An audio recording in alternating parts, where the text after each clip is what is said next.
From the Oklahoman newsroom, it's time for the Energy FC Weekly Update. I'm Jenny Carlson here with the coach, Steve Cook. He's back for a second week, Coach. We must have done something right a week ago. I loved it so much.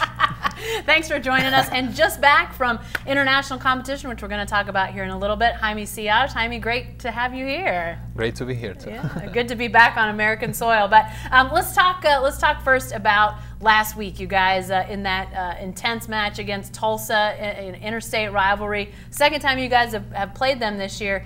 Steve, you got an early goal from Christian Volesky 42 seconds into that match, and it held up for a draw against those guys. Obviously, continuing to see the ball in the back of the net, important for your guys, but an early goal important as well. Yeah, I think obviously we got off to a great start, and credit to the group for making that start really intense and been so focused early on to do that.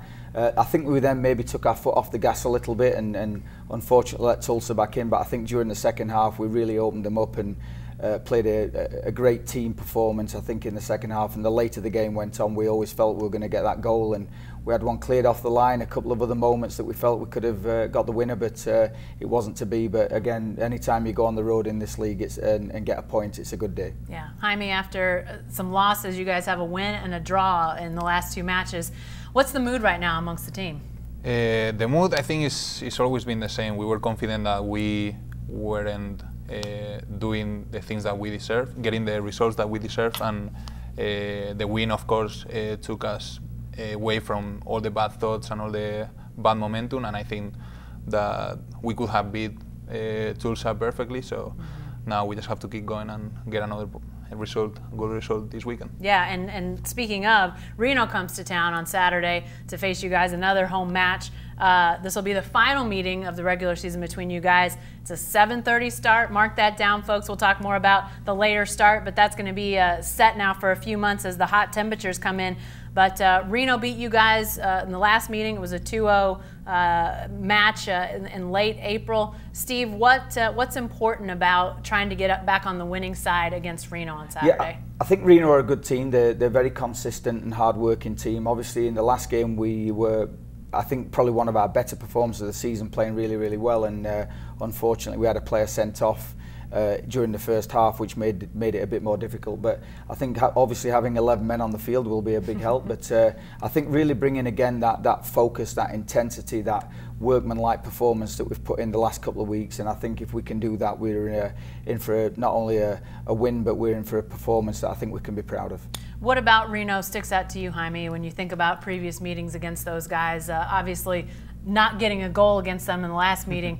What's it going to take to see the ball in the back of the net? No, just what Steve said. I think that getting a man down really messed with us, but I think we were the better team that day, at least until we got until we get to the point where we had 10 men. But I think we have to be confident. We are the better group, and we should be fine. Okay. 7:30 again, I mentioned that earlier, and with the heat, obviously, a little later start time helps that field get in the shade, maybe a little bit faster. That'll be the start time for all home matches in June, July, and August. And it's going to be hot on Saturday, guys. Does that later start time, do you get the sense like a little more shade out there for your guys, Coach? You know, I think for me, you know, we're training every single day in this kind of heat and also the humidity. So Reno coming to town, they live in the high desert, and it's nice cool temperatures this time of year in Reno. So the hotter the better for us. I hope it's gets way over 100 degrees and it's absolutely roasting hot at kickoff time. So for me, that's perfect. Hold on. Jaime, are you in agreement on this? No, we are used to the heat already. Okay. So I think we should be fine. You just say that because he's sitting right next to you. No, it's true. And he does determine the playing We're time. already sunburned, so all right, fine. okay, all right. Hey, you guys might have one of your new guys in uniform on Saturday, that being Khalif Al-Hassan, an MLS veteran who's got over 50 games played in the MLS.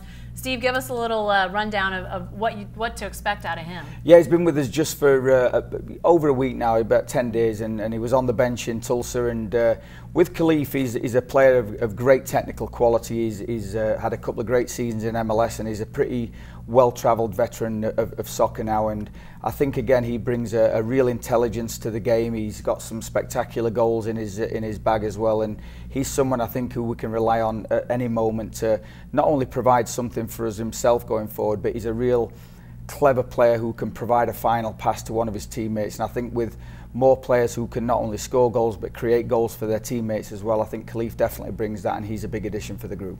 Jaime, I know obviously everybody on the roster's professional, and you guys are used to roster, names shifting, new guys coming in. But how do you work in a new guy like that who's got skill? You know he's going to be able to help you, but how do you sort of what works? How is he sort of integrated into this team so far? No, I think the first thing is to welcome him to the group. I think we have a great group of guys, so that's easy. And as far as he helps the team, we should be thankful for having him. And 4 guys now from Ghana, Steve, that are on this roster. Yeah. Well, some laughter. Does that mean they bring some spice to this roster? Well, they definitely do, and it's not planned that way.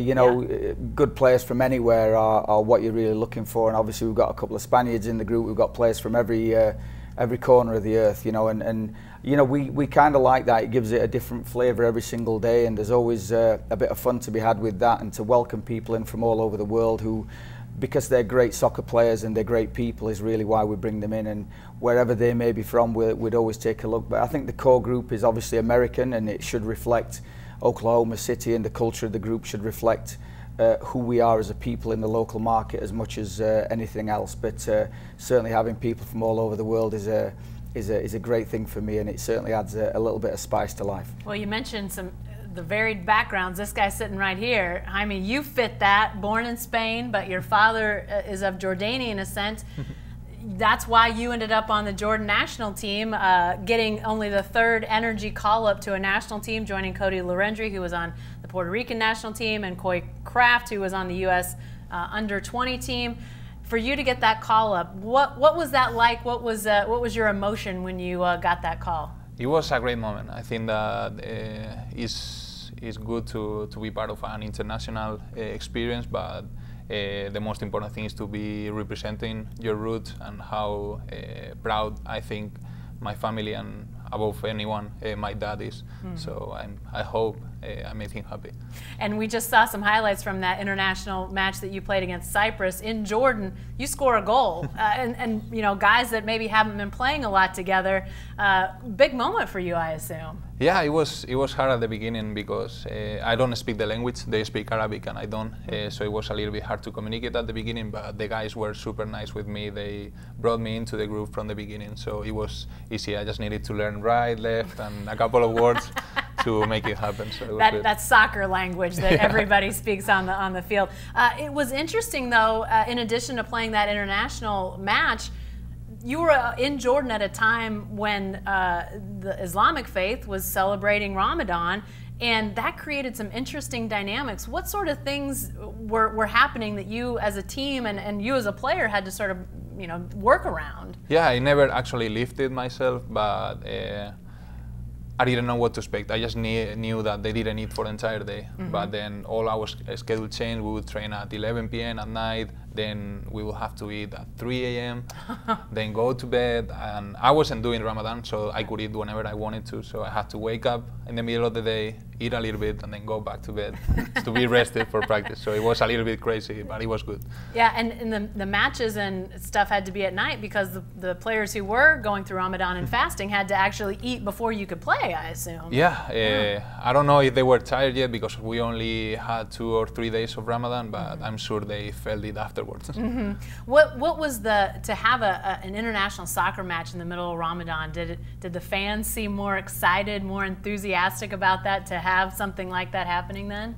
I don't know. It was hard because being so late at night, families obviously have to go to bed and to wake up for the next day to go to work or to school. So there weren't as many people as I expected, but it was good. It was a good atmosphere. Yeah, definitely interesting to have that experience at all, and then to have those extra parameters. Really interesting. Steve, I mean, you obviously were kept aware of what was going on, how Jaime was doing, scored the goal. What was the reaction of you and the rest of the team? Yeah, I mean, for us, obviously very proud of Jaime, and I think, like I said last week, anytime that somebody gets to represent their country and go on the international stage, it's first and foremost a credit to the person and the work that they've put in their careers, and great recognition.